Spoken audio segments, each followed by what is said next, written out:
Hi guys, welcome to the Pilates wheel. If you are looking at me right now, chances are you pulled it out of the box, you just got it, you're all excited, you got all these parts in front of you and you said, now what? So I'm Mr. Now What. I'm going to teach you how to put this together, how to operate it proficiently and efficiently, and how to get started with your Pilates wheel regimen, okay? So the first thing I want to do is just talk about a couple of warnings before we get started. Please remember, before you start this or any other exercise regimen, you do want to consult your physician. Make sure you're ready to go with this stuff. Pilates is very low impact. It's a great way to train, but you want to know that you're physically ready and able, okay? Also, this is a fitness apparatus. Like any other fitness apparatus, it can cause injury if it's misused or if it's not used as instructed. So please follow the instruction. Make sure you follow the instruction at the level that you are capable of. It's very important that you are kind of your own manager in terms of how you use this product. Please don't let children play with it or use it. It can be dangerous. Store it away when you're done using it, and we'll all be good to go. We'll all be safe. We want you to be safe. All right, so let's get rolling and talk about how to do this. All right, it's pretty simple. All right, the first thing we want to do is we want to take this little knob here. It's got some threads on it with a little spring-loaded pin on the end of it, and all we want to do is go ahead and screw that in to each side of our wheel. We're going to screw it in until it's nice and snug right there. It doesn't have to be too tight, just snug. Make sure that axle is either, or this pressure plate is either in the full upright position or the full down position before you put that in, all right? And then you'll be locked out. So we're going to put both those on real quick, or semi-quick. All right, next thing we're going to do is we're going to take these couplers and we're going to slide them over the top of our foot bar. This is our foot bar, okay? This will be a very important part of your wheel right here. You're gonna have a lot of attachment to this. So next thing we're going to do is we're going to take and we're going to line the wheels up on this axle, this foot bar, and we're going to run it in and line it up with the wheels on our hub. This should fairly easily, if you get it right down deep inside there, should fairly easily screw in. You'll screw tighten it with, finger tighten it till it stops moving. And we go to the other side and we do the very same thing, okay? Make sure those holes are lined up. You may have to push that foot bar in a little deeper than you would think, and then it should finger tighten up pretty easily. Then it's going to take a little bit of time. So you and I will just hang out together for a minute while I screw these down tight. Okay, got that one? See if I can do this a little bit faster. Okay, so now it's tightened down nice and snug. Everything should operate. These should not roll real freely, but they should spin, and they should spin fairly evenly. So check everything, check for tightness, check and make sure your knobs are pretty snug.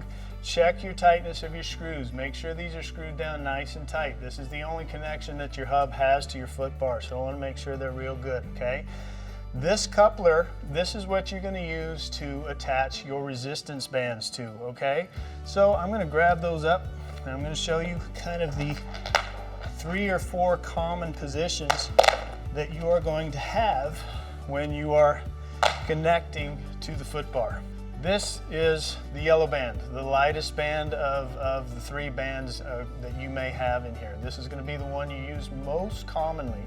And on this band, the way we connect to our coupler is via this carabiner, okay? This is a spring-loaded mechanism, and it very simply, if you just push it down with your elbow and you hook it into the coupler, you are hooked in, okay? There are 2 ways you're going to use this. One is in this fully extended position, but another way you'll use it very often is you'll slide this handle over the top. This is our grip handle, and then we'll slide the other carabiner onto the same tab on our coupler. So it looks kind of like this, all right? The other way we're going to use it is we're going to end up extending it fully, and we'll end up putting our handle on the end this way. Got it? All right. There's also a foot loop, which you'll use quite often. The foot loop is just a loop of nylon, stitched. Very simple, kind of soft. And there's a little bit of a trick to getting this onto our coupler. What we want to do when we do this is we want to fold this in half, this foot loop, and give it a little bit more density. And then we're just going to slide it into the foot loop, into the carabiner, excuse me, and it should look like this, okay? The carabiner should be fully closed. Make sure that it closes fully and that your foot loop is on securely.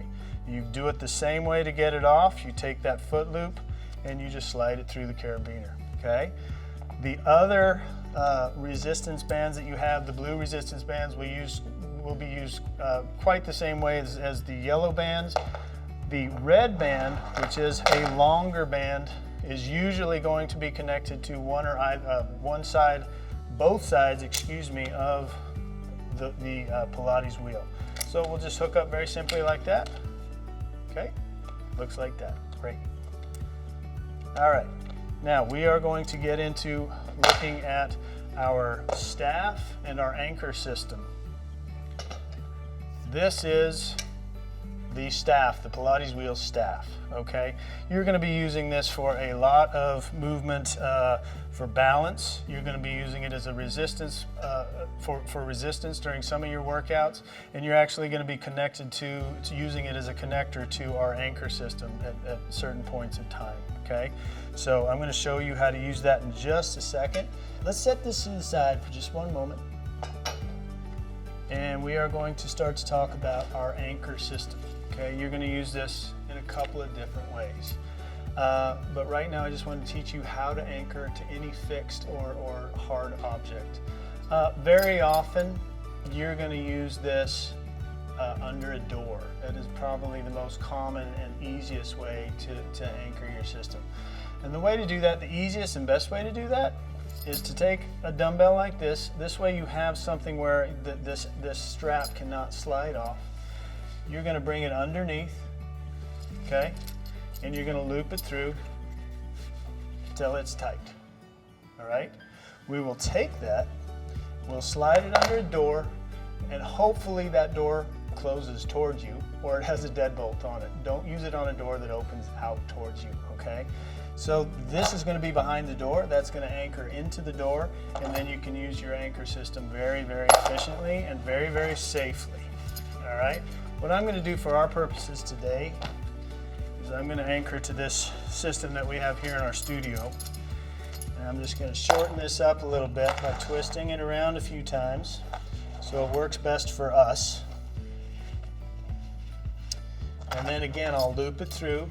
So you can hook this to any fixed object, anything that weighs probably 150 pounds or better and doesn't slide. You just want to make sure it's very safe and it's not going to move from its position.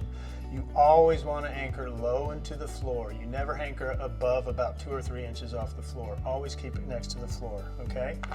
Now we're going to bring our staff back into position and we're going to break it down, okay? So remember, we were using this staff for various things like balance and that kind of thing. Right now we're going to break it apart and it's going to become our anchor system. So we're going to just take this and unscrew it. So remember guys, if you can unscrew it, you can screw it back together. It's pretty simple. When you screw it back together, you want to make sure that you tighten it up enough that these rings all line up. See these D rings right here, these clips, okay? These anchor clips, they all need to be lined up straight, but they should do that pretty easily. We're going to keep the half that has the 3 connectors on it, okay? We're going to set this one to the side right now. All right, so we are going to take the one side that only has 1 connector, and we're going to connect that to our anchor strap. That's number 1. Then we're going to take these 2 little straps you found in your box. These are called extender straps, okay? We are going to take the carabiners and we're going to put them on either end of the connector on our anchor bar, okay? Real simple like that. So let me get this out of the way. This will come back into place soon. All right. Then we're going to take these yellow straps or our blue straps. Usually it's going to be one of the 2. And we're going to connect that into our extender. All right. It looks fairly long through here. It looks like, wow, that's a lot of distance. But the reason is so that we can get you laying on your back very comfortably between the anchor bar and the wheel itself. There's going to be a lot of times when you're using this anchor system laying down. It's a really cool thing. It approximates a reformer very well. Okay, then we're going to bring our wheel back in. And again, like we showed you earlier, we'll just hook into our coupler here.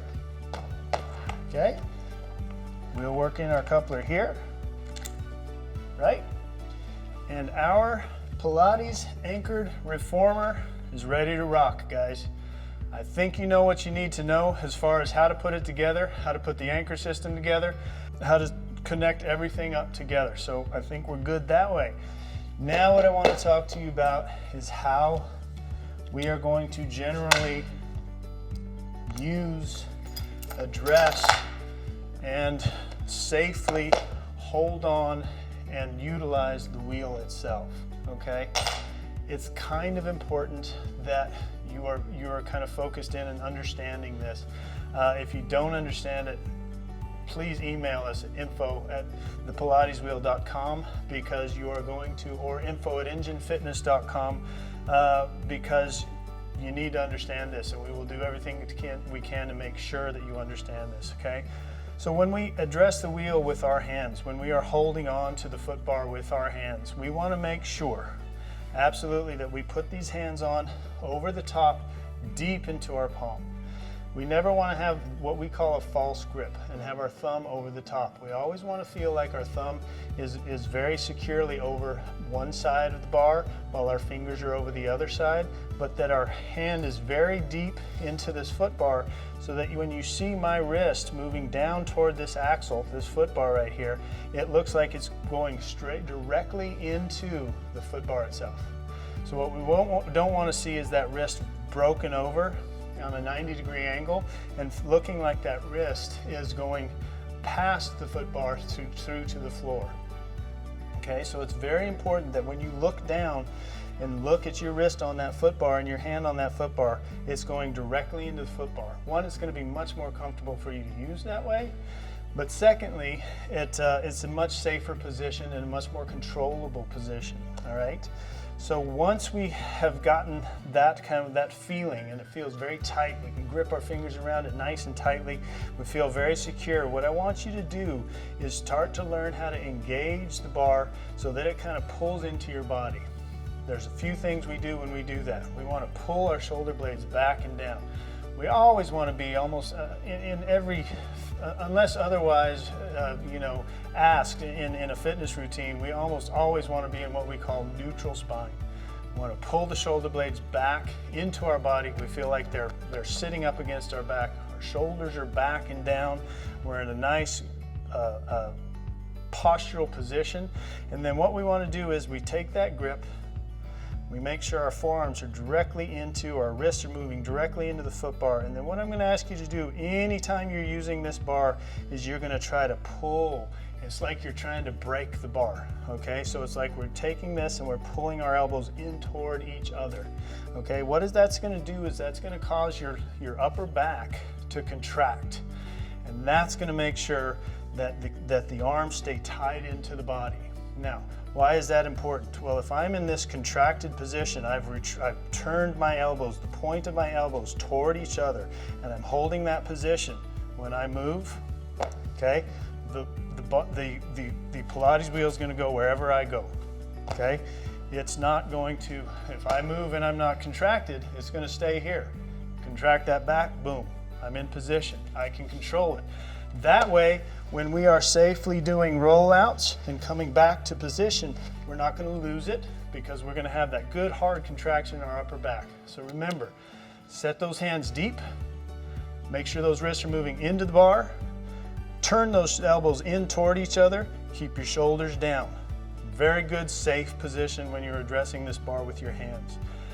Now, when you are addressing this bar and you're setting your feet on the foot axle, or the foot bar, you're going to hear Kristen say, keep it in the heel pocket, okay? The heel pocket is that portion of your arch that's just in front of the heel. very simple. It should always feel like, excuse my dirty shoes, but it's always gonna feel like it's setting deep in your foot. Okay, this is the safest position to be in. You never want to feel like this bar is up on your toes or the ball of your foot. Okay, it's much easier to lose it that way. You'll always be in control of this wheel if you feel like you have it. And oddly enough, if you have it deep in that foot bar, you can control it in either direction.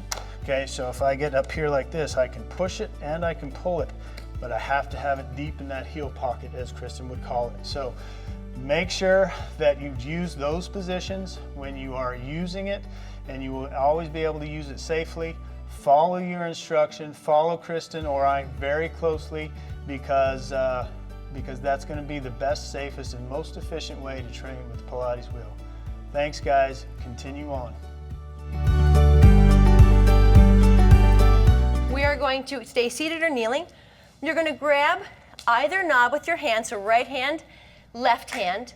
You're going to turn the right one towards you, the left one away from you, until they're pretty loose, but we're going to stay holding onto them.